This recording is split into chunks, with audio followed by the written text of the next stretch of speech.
From the shadows of ancient alchemical temples to the bright lights of modern society, alcohol remains a paradox, a substance that offers temporary release while quietly veiling deeper truths. That simple bottle on your shelf carries a history far older than most imagine, a legacy rooted in mysticism and transformation. Its story isn't just chemical, it's spiritual. And when you trace the origins of the word itself, you begin to uncover something ancient, something hidden. The term alcohol comes from Arabic, not originally meaning a drink, but a refined powder often made from antimony, used as kohl, applied around the eyes. But it wasn't just for beauty. This fine black dust was said to enhance vision, not just physical sight, but inner clarity, the ability to see beyond the illusions of the world. Over time, the meaning shifted. Alcohol came to refer to the essence, something extracted, distilled, concentrated. In the language of alchemy, it was not simply a substance, it was a symbol of purification, of stripping away the dense and gross to reveal something essential, something refined. Alchemy teaches that everything, even the soul, undergoes transformation. Just as base metals are transmuted into gold, matter is distilled to extract spirit, and so too does the soul pass through fire, experiences pain, silence, prayer, each moment burning away what is false until only the essential self remains. But here lies the paradox. Alcohol is born of this sacred process, yet its misuse leads to spiritual mimicry. It becomes a false transcendence, a shortcut that promises elevation, but pulls the soul downward.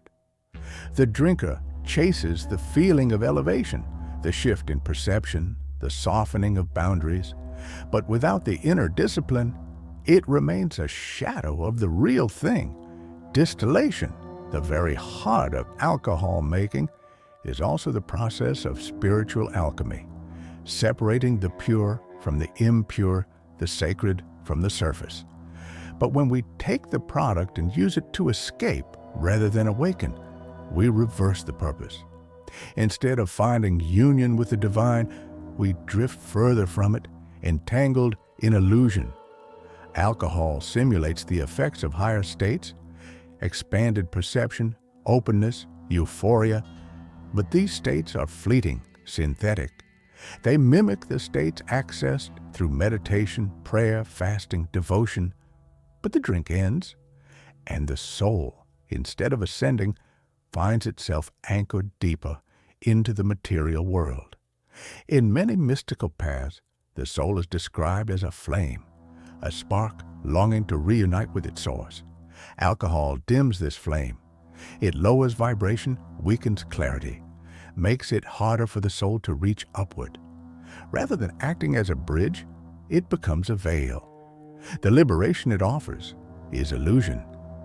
Unlike the clarity of meditation, which lifts the soul into quiet stillness, alcohol dulls the senses. It makes the light harder to see. It offers a door.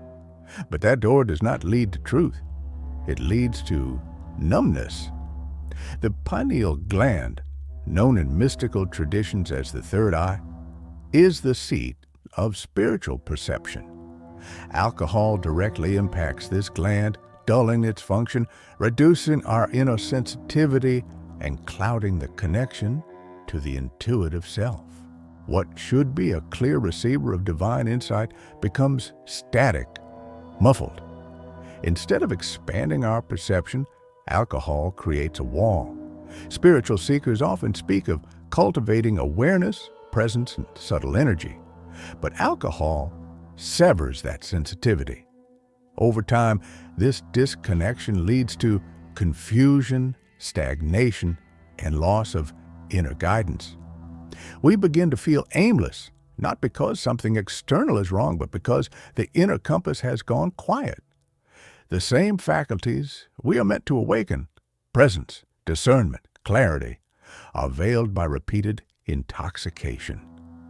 In Eastern philosophy, samsara is the cycle of birth, death, rebirth, a loop driven by desire and attachment, characterized by suffering. And alcohol, though material, epitomizes this cycle perfectly. Why do people drink? To escape pain, to chase pleasure, yet both motivations feed the very loop that keeps the soul bound. The highs are temporary, the lows are deep. The cycle, drink, crash, crave, mirrors samsara in miniature, and like karma, it repeats. Alcohol becomes a symbolic trap. It offers comfort, then discomfort, escape, then emptiness. Like the soul caught in samsara, the individual keeps returning to the glass, hoping for release, but only finding repetition. At its core, the human urge to get intoxicated is not random. It is a misunderstood longing, a spiritual impulse toward transcendence. We crave altered states because we know deep down we were meant to live beyond limitation. But alcohol is not the real path. It is a counterfeit, a short-lived sensation that mimics spiritual unity, but cannot deliver it. And over time, it creates dependency, not just physical, but energetic. The soul is tricked into thinking the work has been done, that it's already flying, when in fact, it's more deeply tethered than ever. The deeper craving behind intoxication is not about escape. It's about remembrance. The soul longs to reconnect with something ancient, something infinite. But in the material world, it is often misled. Alcohol becomes a substitute for the sacred. Instead of turning inward, many turn to the bottle, hoping it will fill the silence inside. But the truth is, no material substance can satisfy a spiritual hunger. What the soul truly seeks is transcendence, not numbness, connection, not suppression. What alcohol offers is a counterfeit version of that connection, a soft buzz, a break from thought, a temporary sense of lightness. But these are shadows, echoes of what is possible through real spiritual practice. The drink offers a shortcut that leads nowhere, and in doing so, it becomes a powerful metaphor for illusion itself. The illusion that we can bypass the inner work. The illusion that comfort is the same as growth. The illusion that pleasure is the same as peace. Yet inside this illusion, something deeper stirs. The soul, even under layers of intoxication, still knows what it's seeking.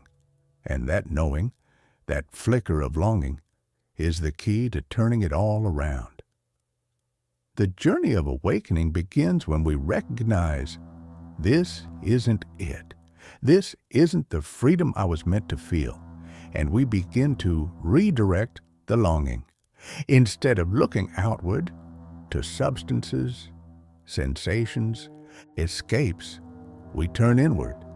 Through meditation, chanting, breathwork, devotion, stillness, we begin to uncover the real elixir.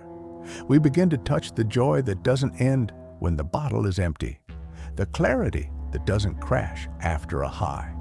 This is how the soul breaks the cycle, by remembering its original longing and giving it a true path to follow. The loop of addiction becomes a path of initiation. Each temptation becomes a test. Each craving becomes a question. What am I truly looking for right now? It's no coincidence that alcohol has alchemical origins. Its essence is symbolic, a metaphor for refinement, purification, transformation. But when misunderstood, it flips. What was meant to lift the soul becomes a weight. Spiritual teachers through the ages have warned of this. Rumi, the great Sufi mystic, often wrote about intoxication, but his wine was not wine. It was divine love. He said, "Be drunk with love, for love is all that exists." To Rumi, physical intoxication was a false refuge. It blurred the clarity needed to see truth.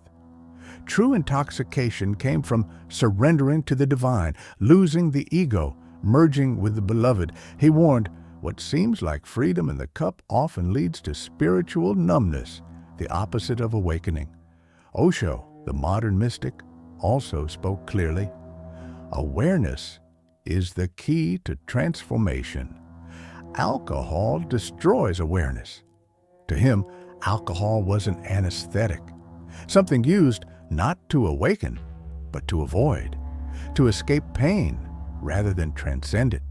He taught that true liberation comes from meeting discomfort with presence, not drowning it out. Yogananda, the great yogic master, emphasized the importance of self-discipline and mental clarity. He said the mind is like a pond and alcohol is wind.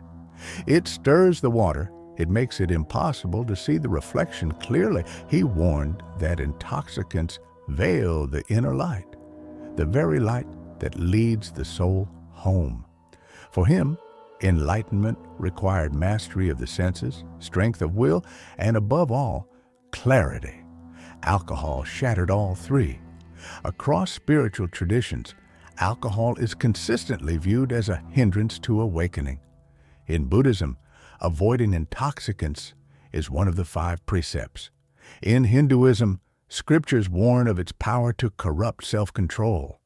In Sufism, wine is used metaphorically, but physical wine is discouraged, seen as a distraction.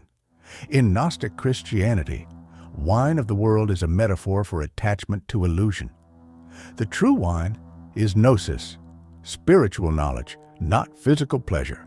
Even in the Bible, wine holds dual symbolism. It can represent the blood of Christ, divine communion, but also the deception of excess. Wine is a mocker, strong drink is raging, and whoever is deceived by it is not wise. As Proverbs 21, the true wine, across all these teachings, is not found in a cup. It is found in divine grace, in inner silence, in surrender. There is such a thing as true intoxication, but it does not come from a bottle. It comes from divine union, from being overtaken by love so vast or so pure it drowns the self in light. Rumi called it drunkenness without wine, a bliss not of the flesh, but of the soul, not numbness, but full awareness, not disconnection, but overwhelming connection. Mystics throughout history describe this experience as the goal of the journey, and all of them point inward: meditation, chanting, devotion, service, surrender. These are the ancient tools that dissolve the ego and open the heart.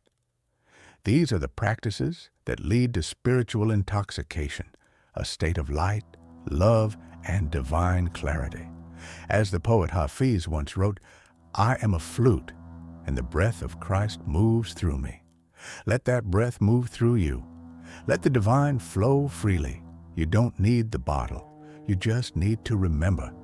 It's time to lift the veil, to turn longing into clarity, craving into power, and disconnection into divine reunion.